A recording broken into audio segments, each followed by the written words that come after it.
control the drone from there. What is that? This is flying the drone.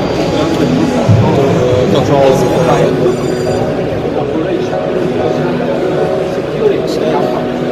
When I'm starting the test, it's powering on automatically, but now I can.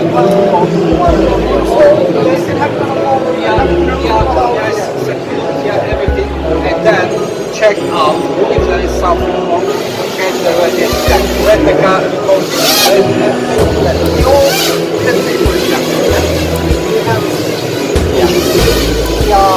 Wi-Fi.